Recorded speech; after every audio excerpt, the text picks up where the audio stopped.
some scientific articles are worth commenting on directly and in whole. One is I just read as the Influenza Cataclysm of 1918, written by two doctors from the National Institute of Allergy and Infectious Diseases, the same place that Dr. Anthony Fauci hails from. And these are no slouches. One guy comes from the office of the director, and the other guy comes from the section for viral pathogenesis and evolution. And their opening paragraph, they just lay it out. This year marks the centennial of a true pandemic cataclysm, an influenza pandemic that killed 50 million to 100 million people globally. Arguably the single deadliest event in recorded human history. It is an event worth contemplating since the evidence suggests that another pandemic, at least as severe, may occur one day. Is this the day? No, it's not the day. The COVID-19 pandemic is nowhere near as lethal, unless it mutates and gets worse, but nothing near the Spanish flu. And let's get this straight, it didn't start in Spain. Spain is the only country that reported upon it in 1918 because they were a neutral country, but everyone thinks it pretty much came from Kansas, and we spread it throughout the world. So, go Team America. They say it came from a virus from a waterfowl, ducks and geese, and quote unquote, apparently host switched. So not a real definitive statement there from our two esteemed doctors. It apparently host switched and infected human beings. This is what they're saying about COVID-19 and how it host switched from like pangolins, bats, pangolins to humans, something like that. Not exactly sure. And they said it went undetected and spread gradually around the globe, killing people at a rate of 1% to 2%. Seems like a lot. But they say at that time there was a huge human mortality rate because, I don't know, industrial pollution, accidents, heart disease, I don't know. Actually, heart disease wasn't a problem back then. So it spread. They say it spread around the world, invisible beneath the high background rates of mortality of the area, and eventually began to grow exponentially. What caused that? We don't know. The rapid suggestion, boom, boom, town to town. The amazing thing about influenza, it travels faster than a speeding car or even a plane. And back in the day when they had boats, people would get influenza on the shore, and the people quarantined on the boat would get past their influenza after 40 days, go on shore and go, oh, you had an influenza epidemic too. Weird. Still unexplainable. So it spreads really fast. It's uncanny. And they admit here, no one knows the cause. So what happened? Here's some answers. They looked at some old cadavers. They looked at the different proteins and co-pathogenic bacteria. It wasn't necessarily the flu that killed people. It was the staph or the other bacteria that came together and just finished people off. But they learned some lessons. So what they learned is that influenza A is still out there.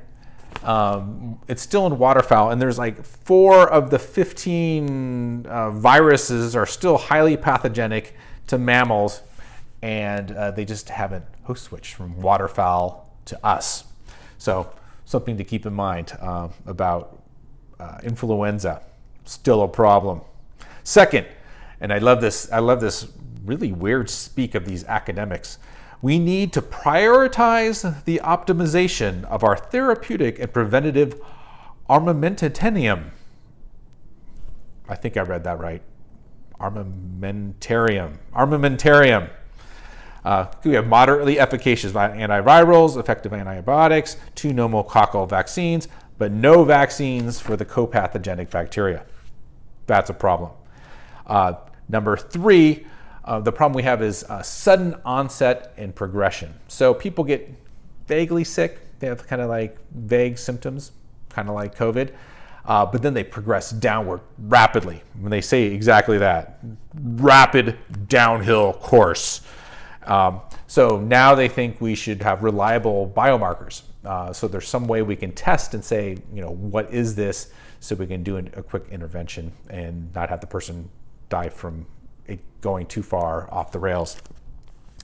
But most importantly is their lesson number 4. And I'll just quote this paragraph in whole because it is quite prophetic. Fourth, the possibility of more than 2 million people could suddenly need intensive care with ventilatory support is a frightening reminder of the challenges of an influenza pandemic.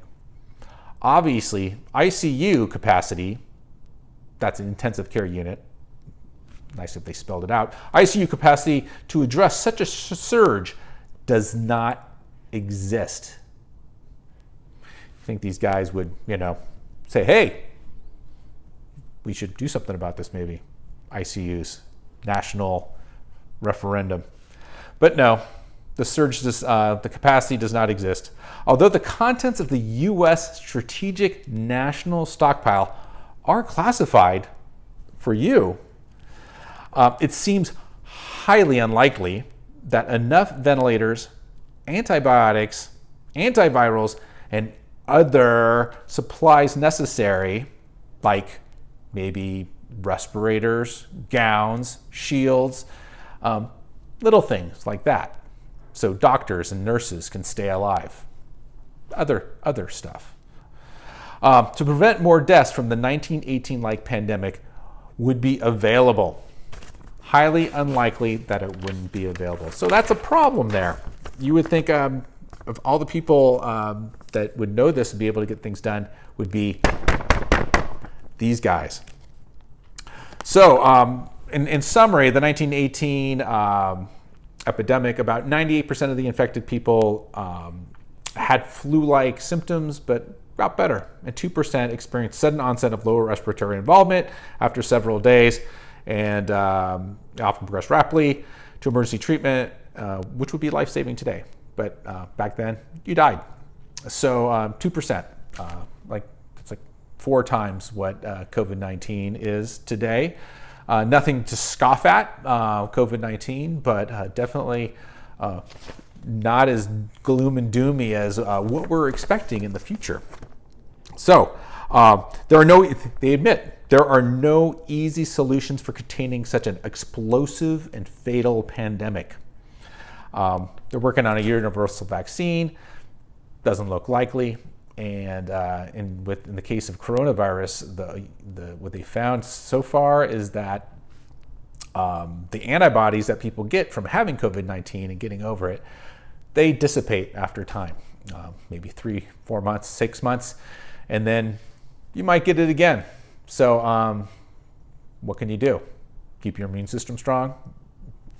Don't expose yourself. Good hand hygiene. Anyhow, this is what makes it even scarier, is that these guys are predicting an influenza outbreak that would make COVID-19 look like small potatoes.